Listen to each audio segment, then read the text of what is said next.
Good morning friends, CTET का channel में आपका स्वागत है। फ्रेंड्स, आज का जो हमारा टॉपिक है वो सीटेट के लिए और एमपी टेट के लिए बहुत ही इंपॉर्टेंट टॉपिक है। इसके अलावा इस टॉपिक से क्वेश्चन जो है वो अदर स्टेट के टैक्स यूपी टेट में आते हैं, रीट में क्वेश्चन आते हैं, एस्टेट में इसके क्वेश्चंस आते हैं। तो आज का जो हमारा टॉपिक है वो है cognitive development theory by gene Piaget या जीन पियाजेट साहब का संज्ञानात्मक विकास का सिद्धांत। ठीक है, इसे हम जीन पियाजेट का मानसिक संरचना का सिद्धांत भी कहते हैं।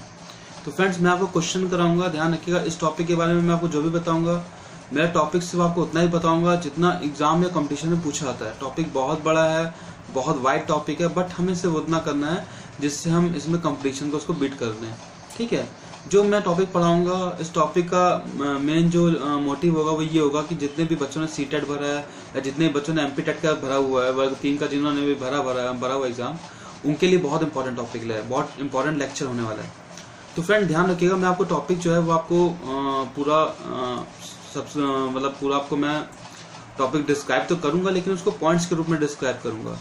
पॉइंट्स के रूप में डिस्क्राइब करने से ये बेनिफिट है कि आपको भी बहुत समझ में आएगा और जैसे जैसे पॉइंट्स में टॉपिक निकलेगा वैसे वैसे उसमें क्वेश्चन भी बनते हैं। तो फ्रेंड ध्यान रखिएगा। और सबसे बड़ी बात, इस टॉपिक को शुरू करने से पहले मैं आपको बता दूं, इस टॉपिक में हर एक स्टेप पे जो है वो इम्पोर्टेंट क्वेश्चंस हैं। हर एक स्टेप पे जो है वो प्रीवियस क्वेश्चन पूछे गए इसमें से। तो ध्यान रखिएगा, इस टॉपिक को आपको शुरू से लेकर आखिर तक कहीं भी ड्रॉप नहीं करना है, 1 मिनट के लिए भी, क्योंकि ये पूरा टॉपिक अगर आपने देख लिया तो जीन पियाजेट साहब की थ्योरी, उनके सारे इंपॉर्टेंट क्वेश्चन और प्रीवियस में जितने भी क्वेश्चन आए सब आपको क्लियर हो जाना है। लेकिन उसके लिए आपको ये टॉपिक शुरू से आखिर तक देखना पड़ेगा। और उसके अलावा इसके आखिरी में जो है, मैं आपको आखिरी में जो है इस टॉपिक के जितने भी प्रीवियस ईयर क्वेश्चन आए वो सब मैं आपको कराऊंगा। तो ठीक है फ्रेंड्स, शुरू करते हैं आज का टॉपिक हमारा जीन पियाजेट का संज्ञानात्मक विकास का सिद्धांत। तो फ्रेंड्स, सबसे पहले हम जान लें जीन पियाजेट साहब कौन है। तो जीन पियाजेट साहब जो है स्विट्जरलैंड के एक मनोवैज्ञानिक हैं, जिन्होंने बालक के मानसिक संरचना के ऊपर या बालक के मेंटल डेवलपमेंट के ऊपर उन्होंने अपनी थ्योरी प्रेजेंट की है। और इन्होंने ये माना है कि जो बच्चा होता है उसका मानसिक विकास जो होता है वो 4 चरणों में होता है। ठीक है फ्रेंड्स, अब यहाँ पे एक क्वेश्चन ये भी बनता है कि इन्होंने जो शोध का विषय है, जो टॉपिक का जो मतलब मेन कंटेंट है, वो इन्होंने उसके लिए अपने बच्चे को ही इन्होंने मेन कंटेंट बनाया है। मीन्स शोध का विषय जो है मानसिक संरचना का विकास, उसके लिए इन्होंने जो प्रयोग है वो अपने बालक के ऊपर किया है। तो ये क्वेश्चन भी पूछ सकते हैं कि जीन पियाजेट साहब ने अपना शोध किसके ऊपर किया है। तो इन्होंने स्वयं के बालक के ऊपर अपना शोध किया हुआ है। ठीक है फ्रेंड्स, अब इसमें मैं चलता हूँ आगे। तो अब इसमें आपको कुछ बता दूं चीज़ें, बहुत इंपॉर्टेंट चीज़ें हैं। एक बहुत ही इंपॉर्टेंट शब्द इस चैप्टर में आएगा, वो आपका आएगा स्कीमा। स्कीमा क्या होता है, स्कीम्स क्या होती है, ये 2 शब्द बहुत इंपॉर्टेंट है। तो पहले मैं आपको वो डिस्क्राइब कर दूं कि स्कीमा क्या होता है, स्कीम्स क्या होती हैं। स्कीमा वो होता है कि किसी भी बालक का या किसी भी इंसान का, अगर हम इंसान के परिप्रेक्ष्य में बात करें, लेकिन हमें बात करनी बालक के परिप्रेक्ष्य में, तो किसी भी बालक का वो मेंटल स्ट्रक्चर जिसमें उसके पैटर्न जो होते हैं वो डेवलप होते हैं। ये कहने का मतलब ये है कि ऐसी मानसिक संरचना जो बालक के दिमाग में होती है, ठीक है, जो भी उसके अंदर पैटर्न्स होते हैं, कोई चीज़ देखने के लिए उसके जो व्यूज़ होते हैं, जिस पैटर्न के आधार पे वो चीज़ को देखता है, वो चीज़ होती है वो स्कीमा कहलाती है। इससे हम जो है सिंपल सी भाषा में मानसिक संरचना भी कह सकते हैं। स्कीमा शब्द का मतलब मानसिक संरचना होता है। ठीक है, स्कीमा शब्द का मतलब मानसिक संरचना। अगर आपको ऐसे समझ नहीं आ रहा, क्वेश्चन पूछा रहेगा स्कीमा पे, लेकिन स्कीमा को जो अगर आप समझोगे उसको क्या कहते हैं हम, मानसिक संरचना। ठीक है फ्रेंड्स, अब दूसरा शब्द इसमें आता है स्कीम्स क्या होती हैं। तो एक स्कीमा तो ये थी कि स्कीमा तो ये थी कि जो भी बच्चा होता है उसके अंदर जो सूचनाओं का सार्थक पैटर्न होता है उसको हम स्कीमा कहते हैं। ठीक है, जो सूचनाएं उसके दिमाग में चलती रहती हैं, जिन सूचनाओं के आधार पे वो किसी तथ्य के उस पर पहुंचता है, रिजल्ट पे पहुंचता है, तो वो स्कीमा कहलाती है। और स्कीम्स वो होती है कि जब वो बच्चा उन स्कीमा को बार बार दोहराता है, मतलब जब उस पैटर्न को बच्चा बार बार अपने दिमाग में दोहराता है, तो वो जो प्रक्रिया होती है वो स्कीम्स कहलाती है। ठीक है फ्रेंड्स, ये चीज़ ध्यान रखिएगा। अब यहाँ पे कुछ जो आपका क्वेश्चन बनता है कि स्कीमा का मुख्यतः जो होता है, स्कीमा को हम और किस शब्द से निरूपित कर सकते हैं। तो स्कीमा का मतलब होता है मानसिक संरचना। बहुत इंपॉर्टेंट शब्द है स्कीमा, मानसिक संरचना। अब इस पे आपका आगे बढ़ते हैं, जैसे इसमें आगे बढ़ते हैं, इसमें सबसे आगे बात आती है कि जो स्कीमा होता है वैसे तो कई किताबों में अलग अलग दिया हुआ है, हर बुक के उसमें, हर पब्लिशर में अपनी बुक में अलग अलग दिया है, लेकिन मैं वो पढ़ा रहा हूँ जो आपके कंपटीशन पे आने वाला है। ठीक है, इसके हिसाब से सबसे पहले आपका आता है कि जो स्कीमा होती है, ऐसा कहा गया, ये इंटरकनेक्ट किया गया इसको, स्कीमा जो होती है वो दो चीज़ों से मिलकर बनी होती है। पहला होता है संगठन या ऑर्गेनाइजेशन, और दूसरा होता है अनुकूलन या एडॉप्टेशन। ठीक है, अब जानेंगे कि ऑर्गेनाइजेशन क्या होता है। और तो संगठन या इसका जो पहला पार्ट है संगठन या ऑर्गेनाइजेशन, वो होता है कि सूचनाओं का वह सार्थक पैटर्न जो हर बालक में भिन्न भिन्न होता है। ठीक है, तो सूचनाओं का वह सार्थक पैटर्न जो हर बालक में अपना स्वयं का बना हुआ होता है, उसको जो है वो हम कहते हैं संगठन या ऑर्गेनाइजेशन। इसी में जो दूसरा पार्ट है अनुकूलन। अब अनुकूलन क्या होता है, तो अनुकूलन आपको बता दूं कि अपने वातावरण से बालक का समायोजन करना, वो आपका अनुकूलन कहलाता है। या अपने वातावरण के हिसाब से बालक का खुद को ढाल लेना, वो अनुकूलन कहलाता है, अनुकूलन या अडॉप्टेशन कहलाता है। ठीक है, अब जो ये है अनुकूलन जो है, अनुकूलन भी आगे दो भागों में बटा हुआ है। अनुकूलन आगे दो भागों में बटा हुआ है। इसमें आपका एक आता है आपका आत्मसातीकरण, या जिसे हम एसिमिलेशन भी कहते हैं। अनुकूलन को दो भागों में बांटा गया है, जिसमें एक आता है आत्मसातीकरण या एसिमिलेशन, दूसरा आपका आता है समायोजन या एडजस्टमेंट। ठीक है, पहला आपका आता है आत्मसातीकरण या एसिमिलेशन, और दूसरा आता है समायोजन या एडजस्टमेंट। ठीक है फ्रेंड्स, अब जानेंगे आत्मसातीकरण क्या होता है। आत्मसातीकरण वो होता है कि बालक का जो पूर्व ज्ञान होता है, उसमें जब बालक कोई नया ज्ञान जोड़ देता है, ठीक है, तो वो जो होता है प्रक्रिया, वो आपका कहलाता है आत्मसातीकरण। बालक जो अपने पुराने सूचना तंत्र में कोई नई जानकारी जोड़ देता है, तो वो जो आपका प्रोसेस है वो कहलाता है आपका आत्मसातीकरण या एसिमिलेशन। ठीक है, उसके बाद दूसरा आता है समायोजन या एडजस्टमेंट। अब समायोजन या एडजस्टमेंट क्या होता है कि जब बालक के अंदर जो पूर्व ज्ञान है, जब वो जब बालक का संपूर्ण ज्ञान जो है, चाहे पूर्व ज्ञान हो चाहे नवीन ज्ञान का जो जोड़ देता है, जो भी उसके अंदर संपूर्ण ज्ञान होता है, जब वो उसके अंदर चेंजेस करना शुरू कर देता है, मीन्स जब वो उसको और एडवांस करने की कोशिश करता है, तो ये जो प्रक्रिया कहलाती है वो समायोजन कहलाती है, या इसे हम एडजस्टमेंट भी कहते हैं। ठीक है फ्रेंड्स, यहाँ पे ये चीज क्लियर हो गई। इससे भी क्वेश्चन पूछा जाता है कि आत्मसातीकरण क्या होता है। जब बालक अपने पूर्व ज्ञान में नवीन ज्ञान जोड़ता है, वो आत्मसातीकरण या एसिमिलेशन कहलाता है। समायोजन क्या कहलाता है, जब बालक अपने ज्ञान में वृद्धि करता है या ज्ञान में परिवर्तन करने की कोशिश करता है, तो वो आपका कहलाता है एडॉप्टेशन या समायोजन कहलाता है। ठीक है फ्रेंड्स, ये क्वेश्चन आपका जितना मैंने अब तक क्वेश्चन पढ़ा है, ये आपके बहुत इंपॉर्टेंट क्वेश्चन है, बहुत इंपॉर्टेंट पार्ट मैंने आपको पढ़ाया। अब इसमें आता है कि जिन प्यारे साहब ने जो मानसिक संरचना है, जो कॉग्निटिव डेवलपमेंट थ्योरी है, इसको कितने पार्ट्स में डिवाइड किया हुआ है। तो सबसे बड़ी बात है कि जीन प्यारे साहब ने इसको जो है वो 4 स्टेजेस में डिवाइड किया हुआ है। ठीक है फ्रेंड्स, जीन प्यारे साहब ने अपने मानसिक संरचना के सिद्धांत को 4 भागों में बांटा हुआ है। अब वो 4 भाग क्या हैं। पहला इसमें भाग आता है संवेदी गामक अवस्था। ठीक है, पहला जो इसका वो है संवेदी गामक अवस्था, या इसे इंद्रिय जनक गामक अवस्था भी कहते हैं। इसे इंग्लिश में सेंसरी मोटर स्टेज भी कहते हैं। ठीक है, दूसरा आपका आता है पूर्व संक्रियात्मक काल। ठीक है, प्री ऑपरेशनल स्टेज। ठीक है, तीसरा आपका होता है मूर्त संक्रियात्मक काल, या जिसे हम कंक्रीट स्टेज कहते हैं। ठीक है, चौथा आपका आता है अमूर्त का। चौथा आपका जिसमें आता है वो आपका था चौथा इसमें आता है अमूर्त संक्रियात्मक अवस्था, या इसको हम औपचारिक संक्रियात्मक अवस्था भी कहते हैं। फ्रेंड्स, मैंने आपके अपने जो भी नोट्स हैं उसके हिसाब से मैं आपको द बेस्ट बताने की कोशिश कर रहा हूँ।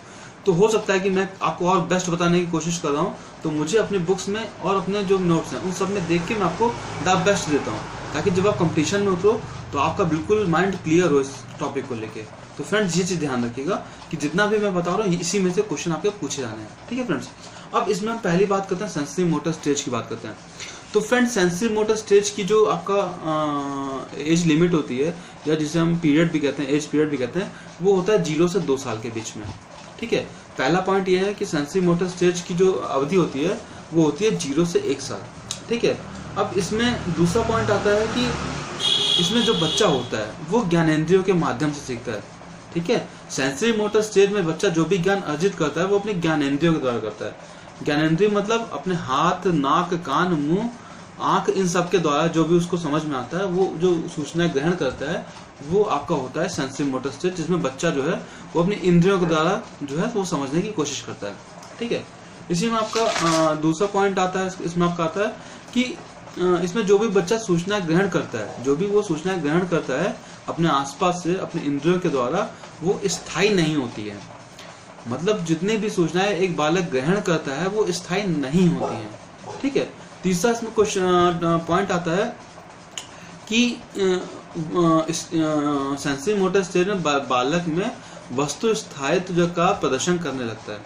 अब आप ये कहोगे वस्तु स्थायित्व क्या होता है? वस्तु स्थायित्व वो होता है कि किसी एक वस्तु का बालक जो है काल्पनिक चित्र बनाता है, मतलब अपने माइंड में किसी वस्तु का काल्पनिक चित्र जो बनाता है उसे हम कहते हैं वस्तु स्थायित्व।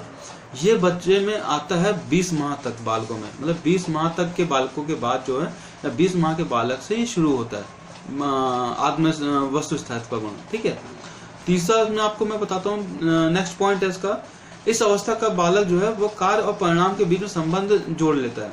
मतलब अगर कोई कार्य कर रहा है और उसका कोई मतलब उसको रिजल्ट है, तो वो कार्य और रिजल्ट को मर्ज करके देखता है। मतलब उसको जैसे मान लीजिए कोई चीज उठानी, मान लीजिए क्यूबिक आपका है, इसको उठाना है, तो बच्चा सिर्फ इसको उठा लेगा, तो मतलब उसने इसको हासिल भी कर लिया और इसमें उसने जो है वो अपना काम भी कर लिया, मतलब काम भी कर लिया और इसका परिणाम भी उसने हासिल कर लिया, बगैर ये सोचे कि इसका में क्या है क्या नहीं, उसको ये हासिल करना है तो करना है। तो ये चीज ध्यान रखिएगा।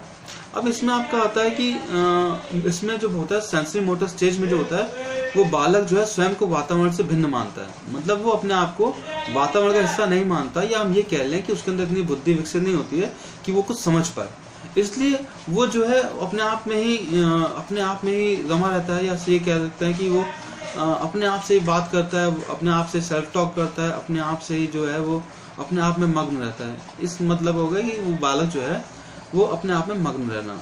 ठीक है, अब इसमें सेकंड पार्ट आता है पूर्व संक्रियात्मक अवस्था या प्री ऑपरेशनल स्टेज। ठीक है फ्रेंड्स, तो ध्यान रखिएगा पूर्व संक्रियात्मक अवस्था जो है, इसका जो टाइम पीरियड है वो 2 से लेकर 7 वर्ष के बीच में माना गया है। पूर्व संक्रियात्मक काल जो होता है, पूर्व संक्रियात्मक अवस्था जो होता है, वो बालक के जन्म के दूसरे साल से लेकर 7वें साल के बीच की स्टेज को माना गया है। अब पूर्व संक्रियात्मक अवस्था को हम 2 पार्टों में डिवाइड करते हैं। ठीक है, ध्यान रखिएगा, पूर्व संक्रियात्मक अवस्था को हम 2 भागों में डिवाइड करते हैं। पहला आता है पूर्व प्रत्यात्मक काल। ठीक है, जो होता है 2 से लेकर 4 साल का। पहला आपका होता है पूर्व संप्रत्यात्मक काल या पूर्व प्रत्यात्मक काल, कुछ भी कह सकते हैं, 2 से 4 साल होता है। सेकेंड इसका जो ऑप्शन आता है वो आता है अंतर्दर्शी अवस्था। ठीक है, ये जो स्टेज होती है वो 4 से 7 की होती है। अब हमें यहाँ पे देखना है कि पूर्व संक्रियात्मक काल में बच्चा क्या क्या उसमें क्वालिटीज आती हैं, और उसका जो अंतर्दर्शी अवधि है 4 से 7, उसमें क्या क्या क्वालिटीज आती हैं। तो पूर्व संक्रियात्मक काल में बालक में एक सबसे ज्यादा जो अपना होता है कि वो जो बालक होता है पूर्व संक्रियात्मक काल में जब बालक होता है, तो वो क्या करता है अपने आसपास की वस्तुओं से अपना संबंध जोड़ लेता है। कि जैसा उसको कोई चीज दिखाई जाती है कि बेटा ये बुक है, या ये मतलब पंखा है, या कुछ भी कह लें कि ये बेटा मतलब कुछ भी चीज है, मान लीजिए हम कह रहे हैं बच्चा एक खिलौना है, तो वो इसे संबंध जोड़ लेगा। तो अब ये चीज उसके लिए खिलौना हो गई और उसको ये चीज चाहिए है, तो बालक ने इसके साथ अपना संबंध जोड़ लिया। और इस अवस्था का जो बालक होता है, पूर्व संक्रियात्मक काल का जो बालक होता है, वो बेसिकली ये होता है कि जो पूर्व संक्रियात्मक में जो पूर्व प्रत्यात्मक काल होता है, उसका जो 2 से 4 के बीच की स्टेज है, उसका बालक जो होता है वो अनुकरण या खेल के द्वारा चीजें सीखता है। मतलब या तो किसी चीज को रिपीट करेगा, रिपीटेशन, या खेल के माध्यम से, या बाय स्पोर्ट्स उसको सीखने की कोशिश करेगा। ठीक है, मतलब बच्चे को खेलना बहुत पसंद होता है, तो वो खेल के द्वारा उस चीज को सीखने की कोशिश करता है। अब इसमें आता है आपका अंतर्दर्शी अवधि, जो बाद की अवधि है 4 से 7 के बीच की, मतलब पूर्व संक्रियात्मक अवस्था की जो बाद की स्टेज है, मतलब पूर्व संक्रियात्मक अवस्था में जो दूसरा सेकंड पार्ट है, अंतर्दर्शी अवधि 4 से 7 वर्ष के बीच में। इसकी क्वालिटीज निम्न है, इसकी क्वालिटीज जो है वो ये आपका इस पॉइंट्स में। ये अवस्था में बालक जो होता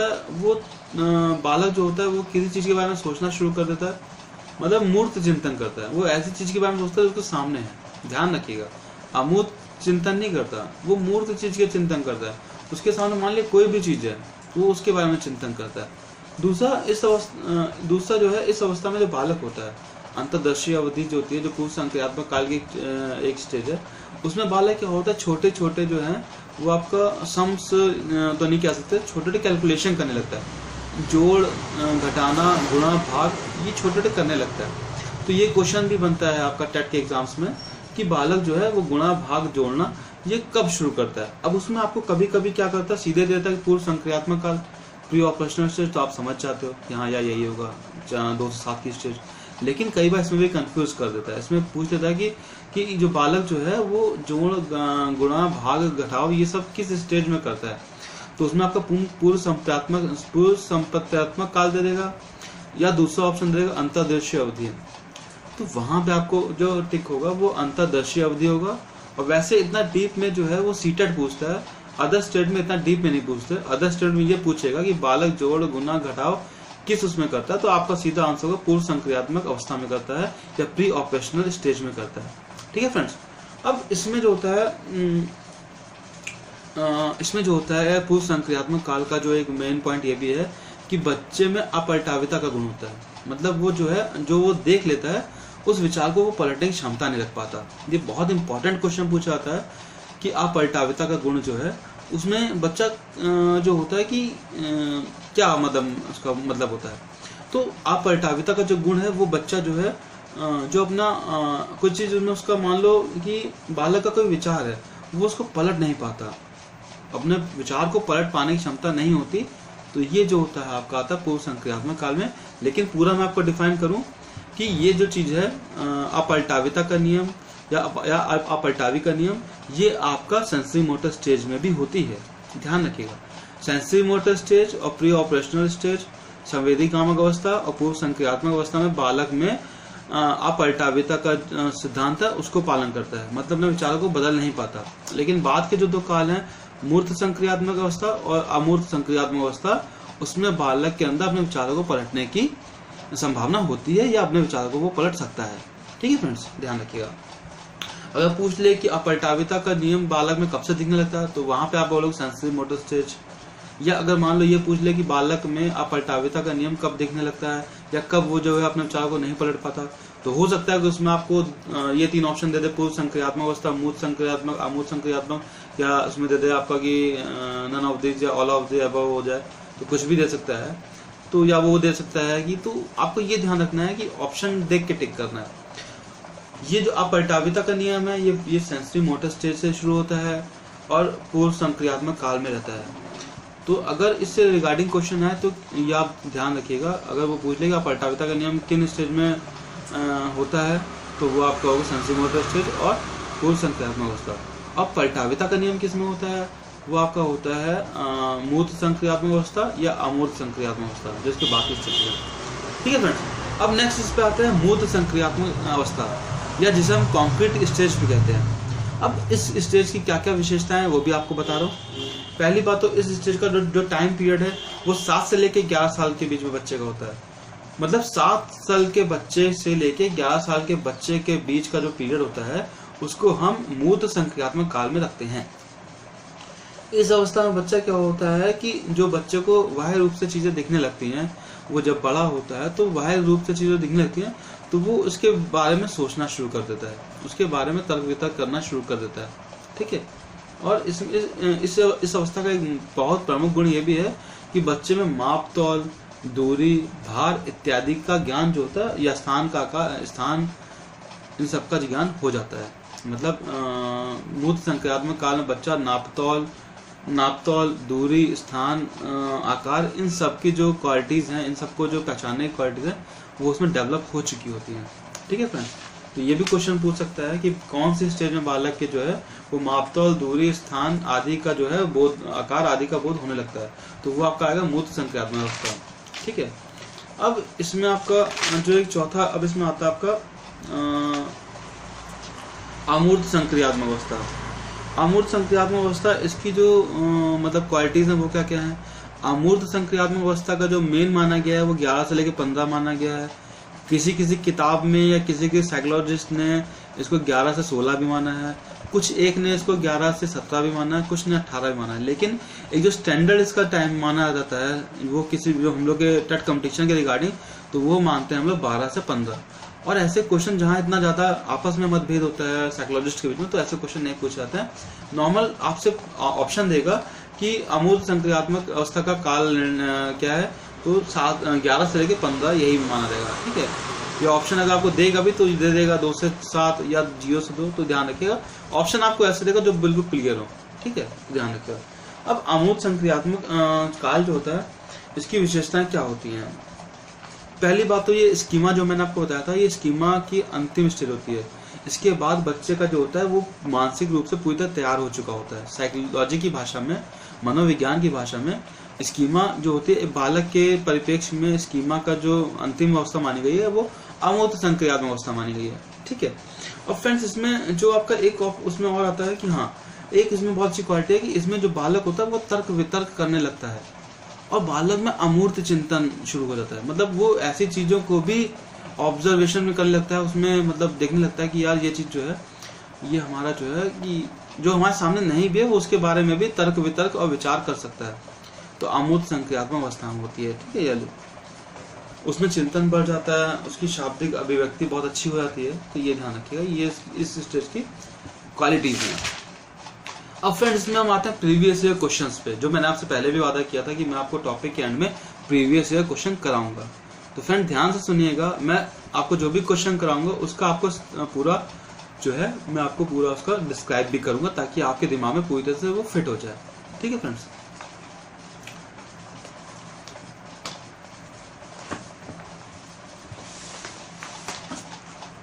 तो फ्रेंड्स इसमें एक बहुत अच्छा क्वेश्चन पूछा गया है आपका हाँ, इसमें जो आपका एक क्वेश्चन पूछा गया है कि अब बताइएगा इस चीज को, अब आप लोग भी अपने ध्यान में रखिएगा, बताइएगा। मैं तो आंसर बताऊंगा ही बताऊंगा, हालांकि लाइव क्लास नहीं है, लेकिन तब भी आप अपने तरफ से ध्यान रखिएगा। बहुत जल्दी चैनल जब मेरा ग्रो करेगा तो फ्रेंड, लेकिन एक बात आपसे और कहूंगा कि आप मेरे चैनल को सपोर्ट करो, मेरे चैनल को सब्सक्राइब करो, मेरे चैनल पे हर वीडियो जो आपको अच्छा लगे उसको देखो और शुरू से आखिर तक देखो, जिससे मेरे को मोटिवेशन मिले। मैं आपसे फिर कहता हूँ कि जितना मुझे मोटिवेशन मिलेगा मैं उतने अच्छे तरीके से आपको और अपने आगे के लेक्चर दे पाऊंगा। तो फ्रेंड मेरे चैनल को सब्सक्राइब करिए, वीडियोस को शेयर करिए, लाइक करिए, कमेंट्स करिए। आपको कोई टॉपिक समझ नहीं आ रहा वो कमेंट्स करिए, मैं उसके उत्तर दूंगा। आपको सीटेट का कोई भी टॉपिक चाहिए हो, एमपीटेट का कोई भी टॉपिक चाहिए हो, मैं उस पर वीडियो बना दूंगा आपके लिए। तो ये चीज़ ध्यान रखिएगा, जितना आप मुझे सपोर्ट करोगे उतना अच्छे से मैं आपके लिए मोटिवेशनल और भी अच्छे से बता पाऊंगा। ठीक है फ्रेंड्स, बस ये ध्यान रखिएगा, मैं आपको जो भी बताऊंगा वो सिर्फ कंपटीशन लेवल के लिए है। उससे आप एक कंपटीशन में बहुत हाई स्कोर ज्ञान कर सकते हो। पढ़ने को इंसान जो है वो 1000 पेज की बुक भी पढ़ता है, और पढ़ने वाला जो टॉप करने वाला था वो 100 पेज की बुक में भी टॉप कर जाता है। तो मैटर ये नहीं करता कि आपने कितना पढ़ा है, मैटर ये करता है कि आपने क्या पढ़ा है।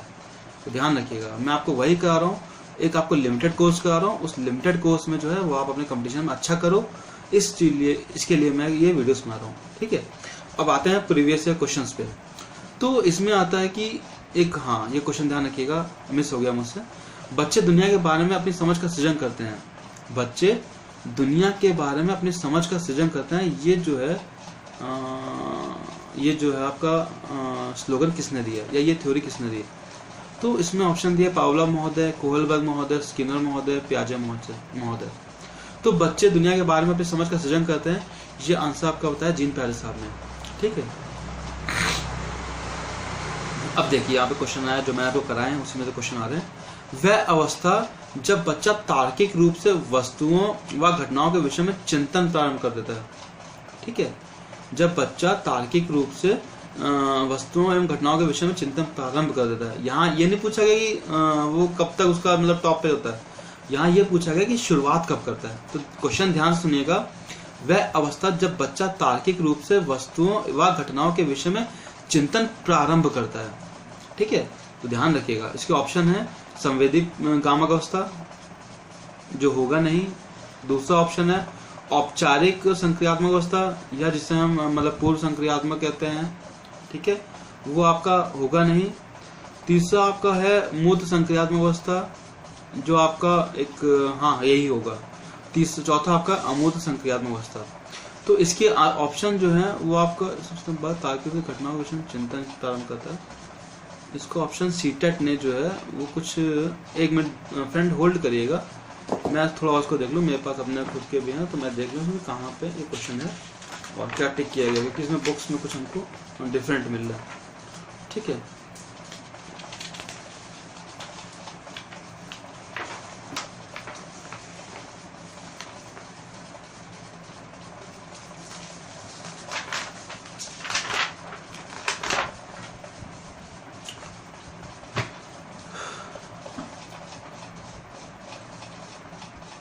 फ्रेंड्स इसमें जो इन्होंने बुक में दिया है,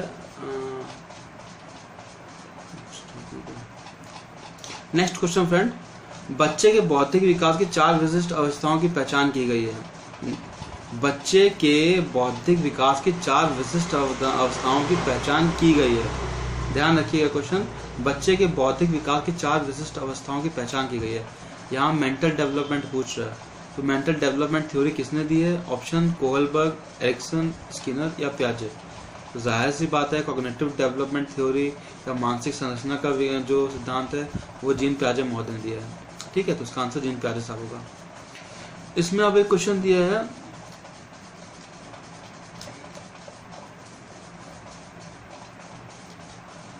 इसमें क्वेश्चन, तो फ्रेंड्स आज का टॉपिक हमारा यहीं पे खत्म होता है।